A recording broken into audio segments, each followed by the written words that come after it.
اعوذ باللہ من الشیطان الرجیم بسم اللہ الرحمن الرحیم یا صاحبی السجن اارباب متفرقون خیر ام اللہ الواحد القہار صدق اللہ العظیم۔ رب اشرح لی صدری ویسر لی امری واحلل عقدۃ من لسانی یفقہوا قولی ربی یسر ولا تعسر وتمم بالخیر آمین یا رب العالمین۔ آج کے سبق میں ہم انشاءاللہ تعالیٰ سورہ یوسف کی آیت نمبر 39 جو کہ ایک مختصر سی آیت ہے اس کو انالائز کریں گے۔ آیت جیسا کہ آپ اسکرین پہ لکھی ہوئی دیکھ رہے ہیں اور آیت کی تلاوت میں نے ابھی آپ کے سامنے کر دی ہے۔ تو اس آیت میں ہم جملہ مزید کوئی نہیں بنائیں گے، یہ آیت جو ہے وہ ایک ہی حصے پر مشتمل ہوگی اور اس کے الفاظ پر ہم بات کر لیں گے۔ تو الفاظ جیسا کہ آپ اسکرین پہ دیکھ رہے ہیں کہ آپ کو 3 لفظ ریڈ کلر میں نظر آ رہے ہیں اور باقی تمام کے تمام الفاظ جو ہیں وہ بلو کلر میں نظر آ رہے ہیں۔ گویا اس آیت میں فعل ایک بھی استعمال نہیں ہوا کیونکہ فعل کے لیے ہم گرین کلر استعمال کرتے ہیں۔ تو جو کلمہ کی 3 اقسام ہیں، اسم، فعل اور حرف، اس کے اعتبار سے ہم تقسیم کرتے ہیں الفاظ کو۔ تو آپ دیکھ رہے ہیں کہ اس آیت میں کوئی بھی فعل استعمال نہیں ہوا۔ تو اب اس کے جو باقی الفاظ ہیں یعنی حروف اور اسماء پر مشتمل، ان پر بات کر لیتے ہیں۔ تو پہلے آپ ریڈ کلر میں لفظ دیکھ رہے ہیں یا جو کہ حرف ہے، حرف و ندا ہے، اور میں نے جب اس کو کاٹا ہے تو یہ اس طرح آپ کے سامنے لکھا ہوا آ گیا۔ تو یا حرف و ندا ہے اور ہم جانتے ہیں کہ گرامیٹیکلی یہ قائم مقام ادعو فعل کے ہوتا ہے۔ اس کے بعد آگے ہے صاحبہ السجنی۔ صاحبہ السجنی کو اگر میں الگ الگ پڑھوں تو کچھ یوں پڑھوں گا صاحبی اور السجنی۔ تو پہلے صاحبی کو دیکھ لیتے ہیں۔ صاحبی جو ہے یہ اصل میں صاحبینی تھا اور صاحبینی یہ منصوب فارم ہے یہاں پر، اس لیے کہ حرف ندا کے بعد جو ہے مضاف منصوب استعمال ہوتا ہے۔ ویسے تو یہ مجرور فارم بھی ہے لیکن اس کے یہاں پر مجرور ہونے کی وجہ نہیں بن رہی، تو یہ منصوب استعمال ہوا ہے اور یہ صاحبینی تھا، اس کا نون ڈراپ ہوا ہے اس لیے کہ یہ فردر مضاف بن رہا ہے۔ تو صاحبینی اس کی مرفوع فارم صاحبانی اور صاحبانی کی واحد فارم صاحب، اور صاحب کے معنی ساتھی کے ہوتے ہیں۔ تو گویا صاحبی 2 ساتھی، اور پھر آگے مضاف الیہ جو آ رہا ہے وہ ہے السجنی۔ السجن جیل کی لفظ استعمال ہوتا ہے، اسم ہے، اور صاحبی میں یا جو تھی وہ ساکن تھی، اور قاعدہ یہ ہے کہ جب بھی کسی ساکن کو آگے ملایا جاتا ہے تو زیر دے کے آگے ملاتے ہیں۔ یا متکلم کو جب آگے ملایا جاتا ہے تو زبر دے کے ملاتے ہیں، یہ آپ کے ذہن میں بات رہنی چاہیے۔ تو یہ جو یا ہے یہ یا متکلم نہیں ہے، یہ صاحبی میں جو یا تھی یہ وہ ہے، اس لیے اس کو زیر دے کے ہی آگے ملایا گیا ہے۔ اس کے بعد آگے آپ کو حمزہ نظر آ رہا ہے جو کہ حرف استفہام ہے، اور اس کے بعد اربابن کا لفظ آپ دیکھ رہے ہیں جو کہ رب کی جمع ہے اور رب کے معنی مالک کے ہوتے ہیں۔ اور پھر اس کے بعد اگلا لفظ ہے متفرقون۔ متفرقون یہ صیغہ اسم الفاعل ہے، تفرقہ یتفرقو تفرقن، باب تفاعل سے اسم الفاعل استعمال ہوا ہے۔ تو متفرقن اسم الفاعل کا صیغہ ہے، متفرقن الگ الگ ہونے والے۔ اور اس کے بعد اگلا لفظ ہے جو کہ ہے خیر، اسم تفضیل کا صیغہ ہے، اور یہ بھی حرف ہے اور یہ حرف عطف کہلاتا ہے۔ اس میں جلالہ آگے استعمال ہوا ہے، پھر اس کے لیے ہی 2 مزید نام جو کہ صفات بھی بن سکتے ہیں، الواحد اور القہار استعمال ہوئے ہیں۔ الواحد اسم الفاعل کا صیغہ ہے اور القہار جو ہے یہ اسم المبالغہ کا صیغہ ہے۔ تو کاف ہا را سے قہار، فعال کے وزن پہ۔ تو الحمدللہ جی الفاظ پہ بات ہو گئی ہے ہماری اس آیت کے، اور اب ہم چلتے ہیں ڈاکٹر عبدالرحیم صاحب کی ورکنگ کی طرف کہ وہ ہمیں اس مختصر سی آیت کے بارے میں کیا بتانا چاہ رہے ہیں۔ یقیناً ہمیں ان کی ورکنگ میں بہت کچھ ملے گا۔ تو دیکھتے ہیں جی پہلا پوائنٹ ڈاکٹر عبدالرحیم صاحب شرح المفردات میں ہمیں کیا بتا رہے ہیں۔ شرح المفردات میں ڈاکٹر عبدالرحیم صاحب بتا رہے ہیں پہلا پوائنٹ یا صاحبہ السجنی کے حوالے سے ہی کہ صاحبی جو ہے یہ مثنیٰ ہے، منصوب ہے، اور کیوں منصوب ہے؟ لأنہ منادا مضاف، اس لیے کہ یہ منادا مضاف ہے۔ اس پہ ہم نے تفصیل سے بات کر لی ہے بہرحال۔ اور اصل بات جو آگے آ رہی ہے وہ یہ ہے کہ یا صاحبہ السجنی میں یہ جو اضافت ہوئی ہے نا، یعنی مرکب اضافی استعمال ہوا ہے صاحبہ السجنی، اور یہ اضافت ہوئی ہے یعنی یہ جو ریلیشن ہوا ہے 2 اسماء کا، اس اضافت کے بارے میں ڈیٹیل دے رہے ہیں کہ حاضی اضافتن ظرفیتن، یہ اضافت ظرفیہ ہے، اور پھر اضافت کی اقسام بتا رہے ہیں کہ الاضافت اربعۃ انواع، اضافت 4 قسموں پر ہے، یا اضافت کی 4 قسمیں ہیں، لامیہ و بیانیہ و ظرفیہ و تشبیہیہ۔ تو یہ پہلی مرتبہ آپ کے سامنے ایسی چیز آ رہی ہے کہ ہم تو عام طور پہ مضاف مضاف الیہ ملا کر مرکب اضافی بناتے آئے ہیں نا، لیکن یہ جو اضافت جو ریلیشن ہوتا ہے اس کو بھی تقسیم کیا گیا ہے 4 اقسام میں۔ تو گویا بتا رہے ہیں کہ یہ اضافت جو ہے یہ 4 قسموں کی ہوتی ہے، ایک اضافت لامیہ کہلاتی ہے، دوسری اضافت بیانیہ کہلاتی ہے، تیسری اضافت ظرفیہ کہلاتی ہے، اور چوتھی اضافت تشبیہیہ کہلاتی ہے۔ اب ایک ایک کے بارے میں بتائیں گے کہ فاللامیۃ، پس جو لامیہ ہے، ما کانت علی تقدیر اللامی، یہ وہ ہے جو لام کی تقدیر پر ہو، یعنی لام حرف جر کی تقدیر پر ہو، وتفید الملک، اور یہ فائدہ کیا دے گی؟ یہ ملک کا فائدہ دے گی، اور اول اختصاص، یا اختصاص کا، یعنی سمجھ لیں اس بات کو کہ لامیہ اضافت جو ہے یہ وہ اضافت ہوتی ہے جو لام کی تقدیر پر ہو، یعنی وہاں لام حرف جر جو ہے وہ مقدر مانا جاتا ہے، اور یہ اضافت ملک یا اختصاص کا فائدہ دیتی ہے، یعنی مضاف مضاف الیہ کی ملکیت میں ہے، یا مضاف مضاف الیہ کے ساتھ خاص ہے۔ یہ معنی ہے ملک کے اور اختصاص کے، اور اس کے لیے 2 ایگزامپلز انہوں نے دیے ہیں، بیت محمد، محمد کا گھر، یہاں پر ملکیت شو ہو رہی ہے، یعنی وہ گھر جو محمد کی ملکیت میں ہے، اور دوسری ایگزامپل دے رہے ہیں وباب البیتی، گھر کا دروازہ، یعنی وہ دروازہ جو گھر کے ساتھ خاص ہے۔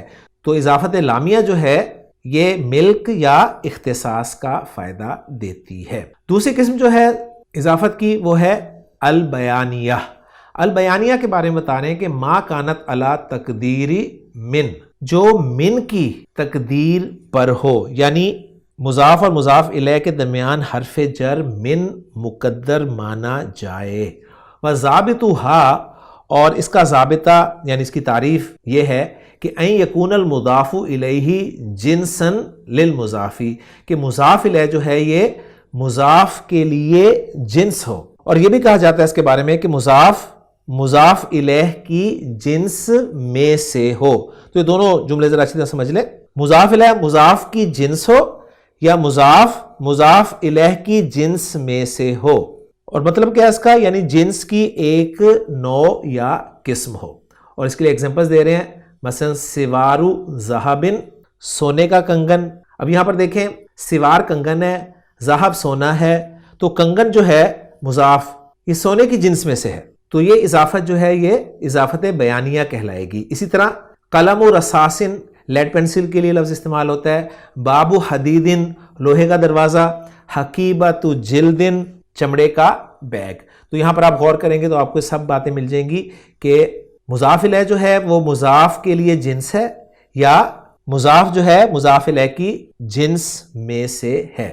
اضافت کی تیسری قسم ہے ظرفیہ، اور اس کے بارے میں بتا رہے ہیں کہ ما کانت علی تقدیر فی، جو فی کی تقدیر پر ہے، جو حرف جر فی کی تقدیر پر ہو، یعنی وہاں پر فی حرف جر جو ہے وہ مقدر مانا جائے مضاف اور مضاف الیہ کے درمیان، اور ضابطہ بتا رہے ہیں، اس کا ڈیفینیشن بتا رہے ہیں کہ وَضَابِطُهَا أَن يَكُونَ الْمُضَافُ إِلَيْهِ، کہ مضاف الیہ ہو ظرفاً للمضاف، مضاف کے لیے ظرف ہو، یعنی مضاف کو مضاف الیہ کے اندر مانا جائے۔ یہ مطلب ہے مضاف کے لیے مضاف الیہ کا ظرف ہونا، ظرف برتن کو کہتے ہیں نا، تو گویا مضاف کے لیے مضاف الیہ ظرف ہو، یعنی مضاف مضاف الیہ کے اندر ہو، اور اس کی ایگزامپلز دے رہے ہیں، نحو رفیق المدرستی، لفظی ترجمہ اس کا ہوگا مدرسے کا ساتھی، یعنی مدرسے میں جو ساتھی ہے وہ بیان کیا جا رہا ہے۔ اسی طرح قاطع الطریقی، راستے کا کاٹنے والا، یعنی یہ ڈاکو کے لیے جیب کترے کے لیے لفظ استعمال ہوتا ہے۔ اسی طرح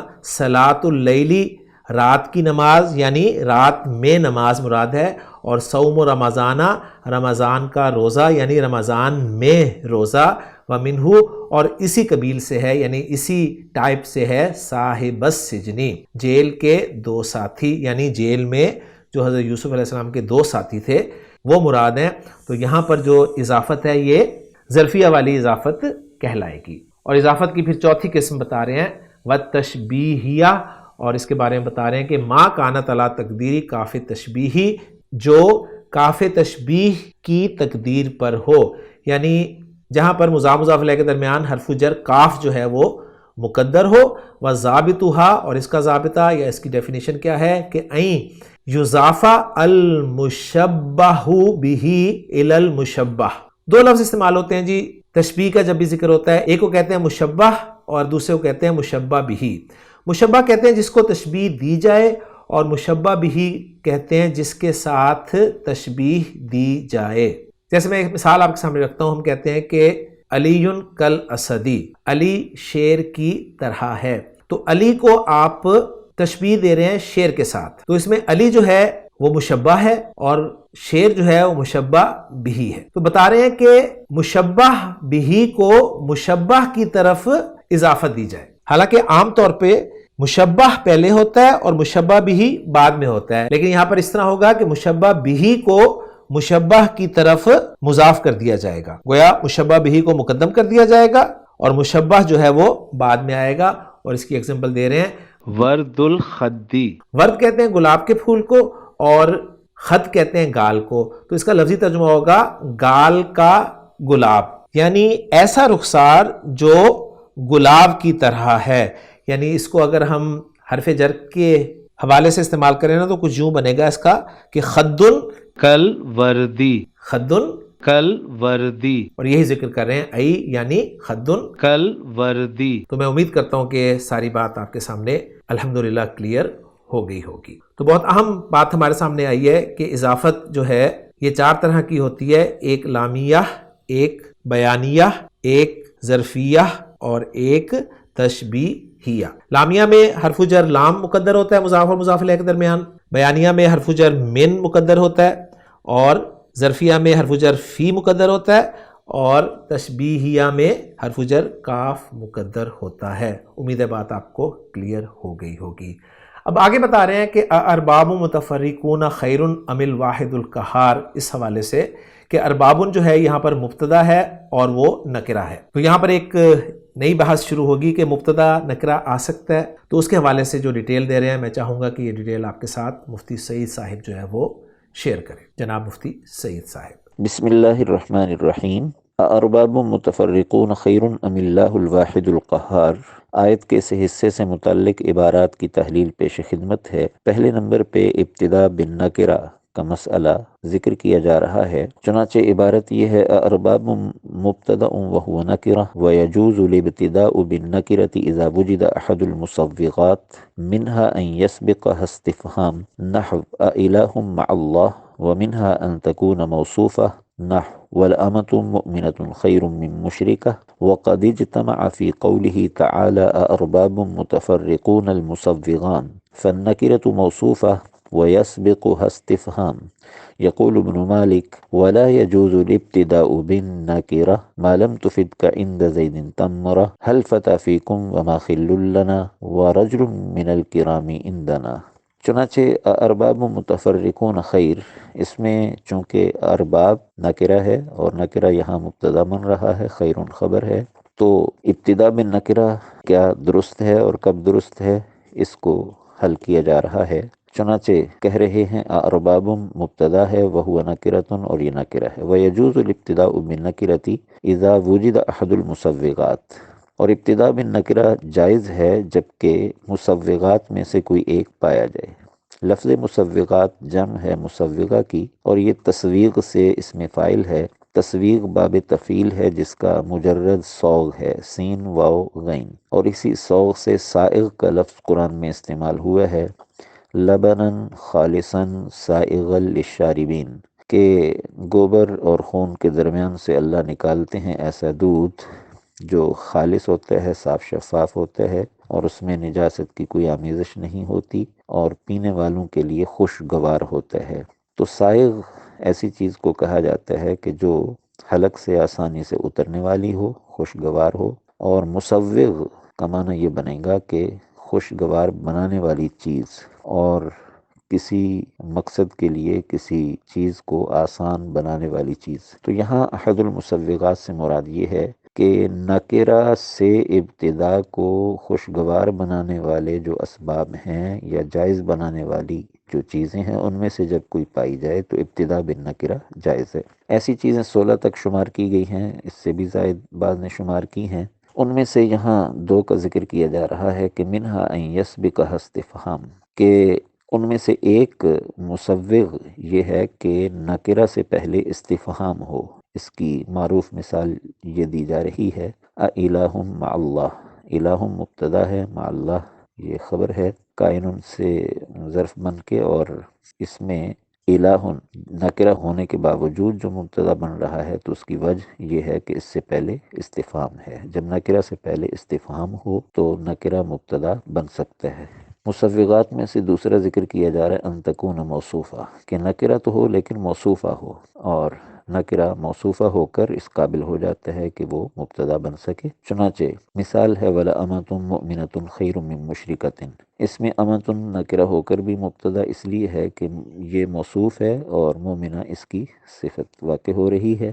آیت میں جو ارباب متفرقون ہے اس کے حوالے سے کہا جا رہا ہے وَقَدِ اجْتَمَعَ فِي قَوْلِهِ تَعَالَى أَأَرْبَابٌ مُتَفَرِّقُونَ الْمُصَوِّغَانِ، کہ اللہ تعالیٰ کے اس فرمان میں 2 مصوغ جمع ہو گئے۔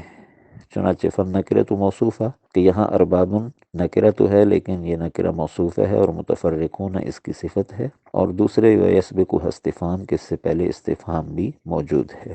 تو ان 2 مصوغان کی وجہ سے یہاں اربابن کا مبتدا بننا درست ہے۔ یقول ابن مالک، الفیہ ابن مالک کے 2 شعر اس حوالے سے پیش کیے جا رہے ہیں کہ ولا يجوز الابتداء بالنکرہ، کہ ابتدا میں نکرہ جائز نہیں، معلوم تفید کا، جب تک کہ وہ نکرہ تجھے فائدہ نہ دے، یعنی جب تک کہ وہ نکرہ مفیدہ نہ ہو۔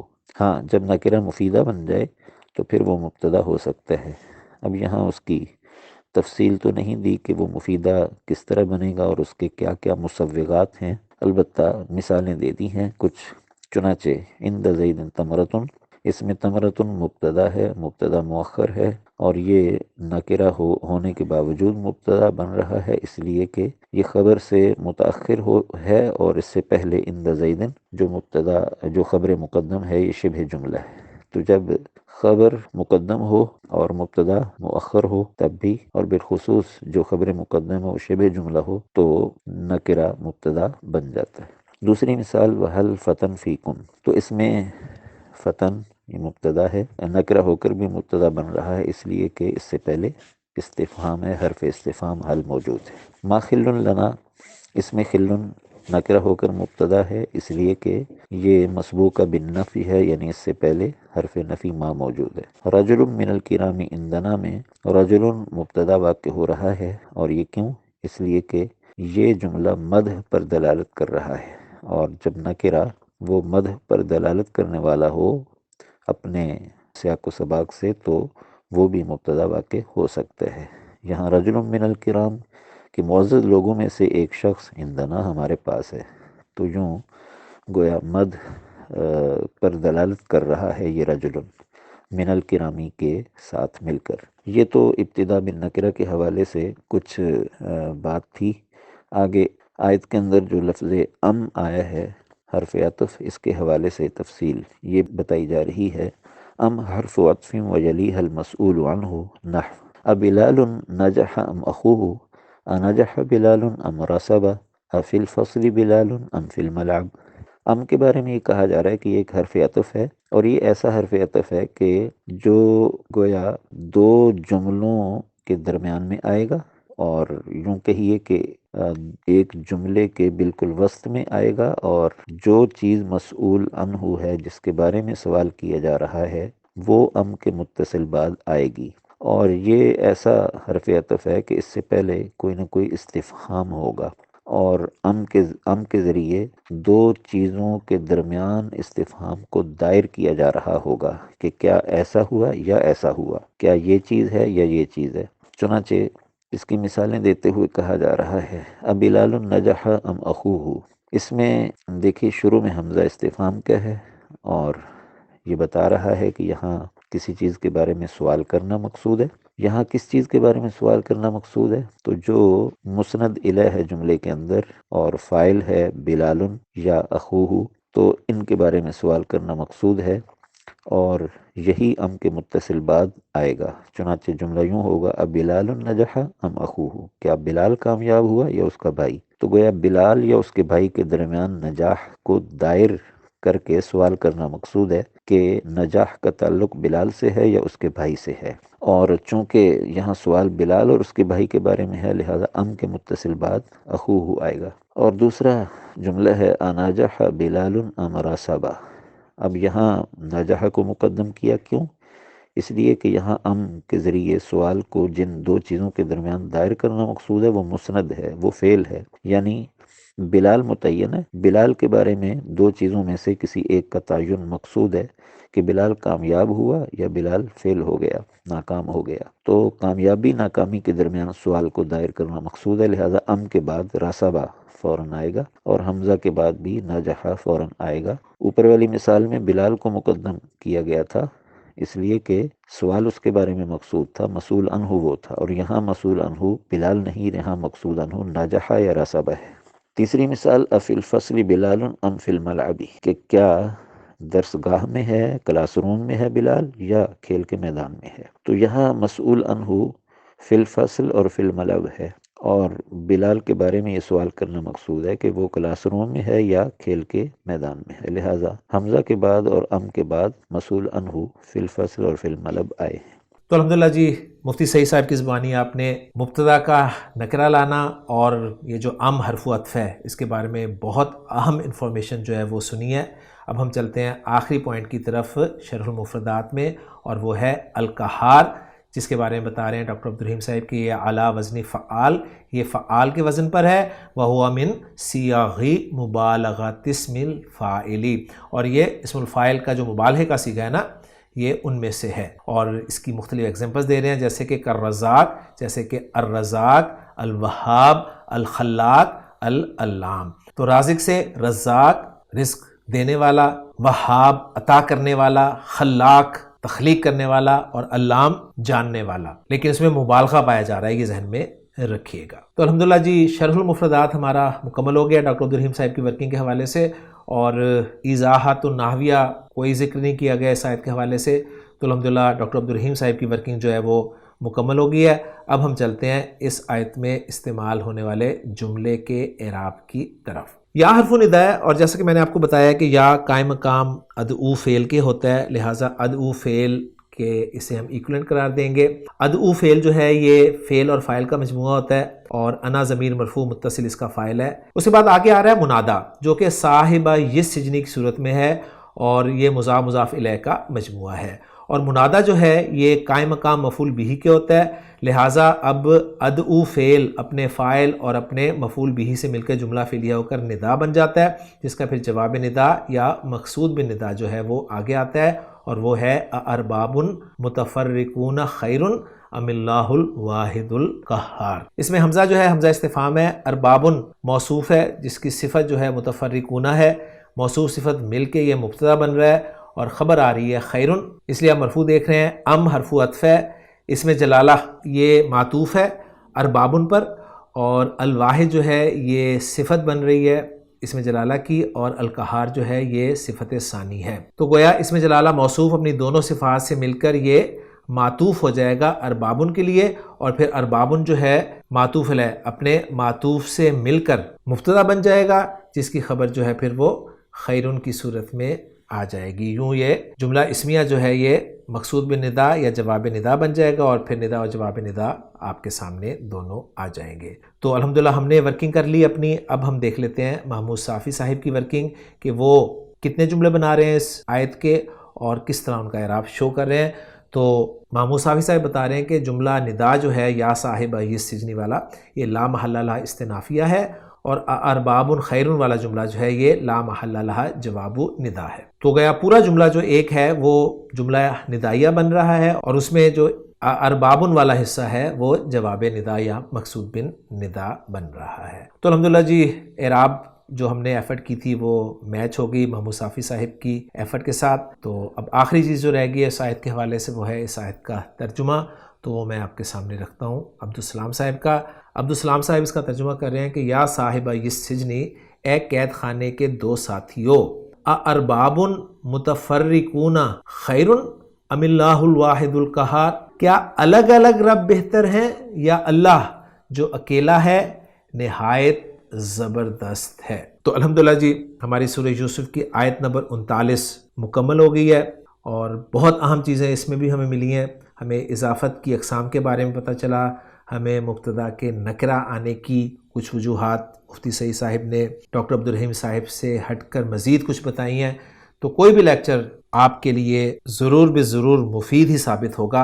اللہ تعالیٰ سے دعا ہے کہ اللہ تعالیٰ ہماری اس ایفرٹ کو، اس کوشش کو جاری رکھے۔ آپ کی دعاؤں کی ضرورت ہے۔ انشاءاللہ تعالیٰ اگلے لیکچر میں اگلی آیت کے ساتھ ملاقات ہوگی سورہ یوسف کی، جو کہ آیت نمبر 40 ہوگی۔ سبحانک اللہم و بحمدک، اشہد ان لا الہ الا انت، استغفرک و اتوب الیک۔